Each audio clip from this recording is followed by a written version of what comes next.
Hello everyone and welcome to the Raw review here on Wrestling with Regret. Now before I go into what happened on Monday night, I have a couple announcements to get out of the way. First off, if you live in the Baltimore or Philadelphia areas, next weekend is for you because Ring of Honor comes to those cities. First off, Friday the 13th for Final Battle, their final pay-per-view of the year. That's happening on Friday. I'm going to be part of the pre-show of that event, the specifics of which I can get into next week. But right now, do know I will be part of the pre-show. You can check that out on social media before the pay-per-view goes live.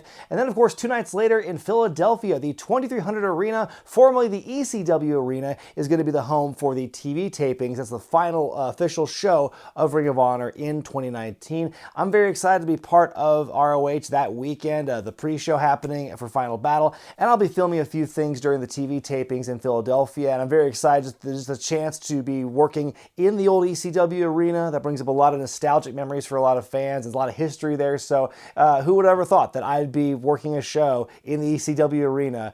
Crazy times for that one. Speaking of crazy times, one crazy thing happening at WrestleMania weekend next year in Tampa is going to be my live screening of Just Another Romantic Wrestling Comedy. We'll be doing a live watching and riffing of the movie, MST3K style, along with my special panel of guests. I have announced a few weeks ago that COLT CABANA is going to be joining me on stage for that one, and today on social media I just announced that April Hunter is going to be part of that show as well. Now, if you're not familiar with April Hunter, she has performed in WCW, Women's Extreme Wrestling, TNA, but more importantly, for the purpose of this event, she actually starred in Just Another Romantic Wrestling Comedy as the mother figure, Diamond Piedra. So we have an actual star from this movie who's going to be coming and talking about this movie, and we'll probably get some nice behind-the-scenes, stories. It's going to be a great old time happening Saturday, April 4th at 3 p.m. at the Cuban Club. It's part of GCW's The Collective, happening WrestleMania weekend. If you see one movie-related event, WrestleMania weekend in Tampa,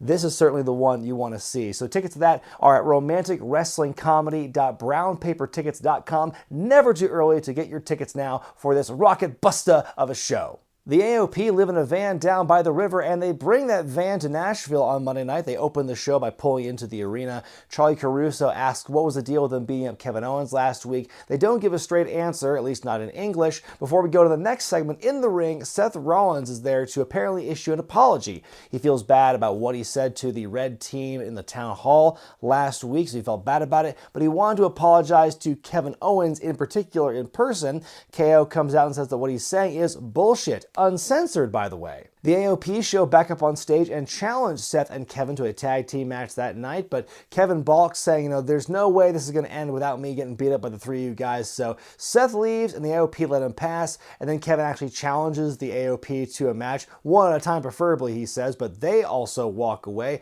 So he issues an open challenge, and it looks like Bobby Lashley is the one to make to answer the call. Before Lashley makes his way out, though, Lana shows up, starts talking, and Kevin is pleading with her and screaming at her, please stop talking for the love of God, but she says that Lashley is going to finish him. Lana is flanked by some local detectives, though, to help enforce the restraining order that she's put on Rusev this week. KO's looking good here. Then AOP show up, beat him up, and the match ends in a DQ. Kevin is outmanned. The two drag him away. They drag him by the arms out of the arena, and we never see him again. He does tweet, though, that he escaped, so, bullet dodge there. I can't wait to see. I can't wait to hear next week on Raw how they explain that away. Anyway, we come back from commercial break, and Lashley's being interviewed. This is crazy. I was going to beat Kevin Owens. Suddenly, Rusev shows up from the crowd, beats up Lashley for a bit, and then the detectives at ringside sit there and do nothing. They're the least effective detectives of all time. And Rusev runs away. He avoids arrest. He did get arrested the night before at Starrcade, and it was not going to happen again, though, on this night. Lashley berates the detectives. Why didn't you do anything? And one of the guys says, I'm a WWE fan, and we do things different here in Tennessee. It means you don't enforce restraining orders? What? So Lashley pushes his shoulder. He kind of pushes the officer out of the way. Officer arrests him. Lana slaps the officer, and they also arrest her. So it's kind of an interesting comeuppance to see these two dastardly heels be the one to get handcuffed this week, as Rusev was able to avoid it on this night. But the logic behind them getting arrested, while cathartic on one level, also makes no damn sense. Because, yeah, they put hands on them, but why didn't they try and stop Rusev? We do things differently here in Tennessee. What the fuck does that mean? Akira Tozawa takes on Drew McIntyre in a bit of a mismatch here. Tozawa has some moments of brilliance, but ultimately he is snuffed out by a Claymore kick. Then Drew gets on the microphone and takes to task his fellow colleagues who send cryptic messages on Twitter and everything. And he says, he wants to be direct and issue his grievances directly with Randy Orton, who he's mad at what happened between the two of them in their Fatal 4-Way match last week. Orton appears and Drew says, Orton, you were great in the past, but you're not great anymore. Now Drew is the new hip thing, kids, like the RKO out of nowhere. So 3 years ago, now it's all about the Claymore kick out of nowhere. Orton tells him to put his money where his mouth is when the OC interrupt. AJ Styles still speechless over what happened thanks to Randy last week, and so then Anderson and Gallows do the talking for him. So Drew McIntyre takes his leave. He leaves Randy high and dry. The OC start beating Orton down. Then out comes Ricochet, Humberto Carrillo, and Rey Mysterio to help make the save. Then after the break, you see this very organically, naturally blocked shot with Randy and all those new friends, and Randy's like, I didn't need the help, and he walks off. Ooh, interesting little alliance we have building here. It's like universe mode come to life. Aleister Black takes on Tony Nese up next. Very short match. Aleister wins handily with the Black Mass, which I'm pretty sure Jerry Lawler called Black Magic on commentary. Then afterward, we see a backstage interview with Buddy Murphy, who says, Aleister Black, he takes himself too seriously and he needs to calm down, and Buddy's just the man to calm him down. And of course, you can't have an Aleister Black segment without having something involving Andrade and Zelina Vega, either right before or right after it. And sure enough, we have Andrade taking on Eric Young in singles action. Eric Young, kudos to him for making the most of this opportunity. It's also a pretty short match, but also very competitive. And I think both guys look really good, like I said, in this very short match that Andrade wins. Then after the match, R-Truth is being pursued by the League of Jobbers over his 24/7 title. He actually hides behind the barricade next to NASCAR stars Michael Waltrip and Kyle Busch, who are sitting in the front row. Once the wrestlers leave, Truth thanks the NASCAR guys. Waltrip very dramatically reveals a referee shirt under his jacket, and sure enough, Kyle Busch rolls up Truth to win and become the new 24/7 champion. The crowd goes mild.